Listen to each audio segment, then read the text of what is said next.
Nous allons maintenant à Saint-Nolff dans le Morbihan. Une entreprise a mis au point une chaufferie transportable.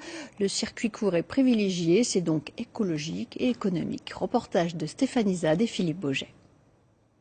Son concept est simple, encore fallait-il penser à rassembler une chaudière à bois ou à pellets ou à toute autre biomasse combustible style miscanthus et sa réserve de combustible, le tout dans un conteneur quasiment prêt à l'emploi. On s'est dit qu'on pouvait mettre à la fois le silo et la chaufferie dans un seul module qui serait entre guillemets plug and play, c'est-à-dire qu'on fabrique chez nous, on l'emmène sur site, on le pose, on le raccorde et il n'y a plus qu'à tourner la clé, ça démarre. Une chaufferie portable ou plutôt transportable et un coût de fonctionnement de 30% moindre qu'une installation classique, d'après son inventeur, et qui peut équiper des écoles, des maisons de retraite, des bâtiments agricoles ou encore des particuliers qui auraient de gros besoins énergétiques. Tout est assemblé à Saint-Nolff, il n'y a plus qu'à raccorder sur place au circuit d'eau. L'entreprise de 6 personnes participe à ce titre au concours national Lumière de l'innovation 2016, un moyen de chauffage qu'on peut aussi qualifier de circuit court.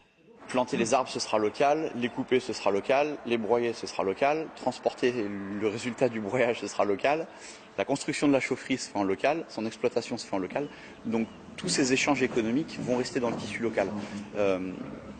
A contrario du fioul ou du gaz, où il y a une grosse partie des devises qui vont partir pour acheter le gaz en Russie ou pour acheter le pétrole sur les marchés internationaux. Le coût d'une application de chauffage au bois plug and play varie entre 50 et 250 000 euros suivant la taille du conteneur et la puissance de chauffage demandée. Et en prime, la chaudière vous envoie un SMS quand elle détecte un dysfonctionnement. Voilà, donc ça c'est une des applications qu'on développe par rapport au bois énergie et à la biomasse énergie en général. On travaille aussi dans le domaine du solaire thermique. Du coup, on utilise également l'énergie nucléaire que veut bien nous mettre à disposition le soleil, aussi bien dans le stockage de CO2 qu'on relargue dans l'atmosphère en le brûlant, que dans la récupération d'énergie thermique pour le solaire. On a fait là dernièrement une station de lavage à Vannes. On travaille également dans les réseaux de chaleur, les sous-stations et leur télégestion, aussi bien avec une production qui viendra de biomasse qu'avec des productions qui viennent d'autres biomasses fermentescibles, typiquement la méthanisation. On a beaucoup d'installations dans lesquelles on valorise de la thermie en méthanisation. On travaille dans le cadre du Creux 5 sur des projets de gazéification de bois pour pouvoir également le passer dans un moteur et produire de l'électricité. Et on s'intéresse de très près à tout ce qui est ORC, donc qui permettent à partir de thermique de transformer de l'énergie thermique en énergie électrique.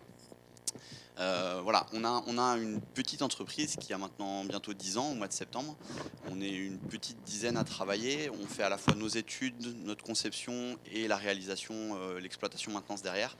On travaille sur une gamme de puissance qui va de quelques kilowatts jusqu'à 2-3 mégawatts. Donc on est parfaitement capable de créer de petits réseaux de chaleur à l'échelle d'un village, d'une petite industrie, d'une collectivité, d'une EHPAD.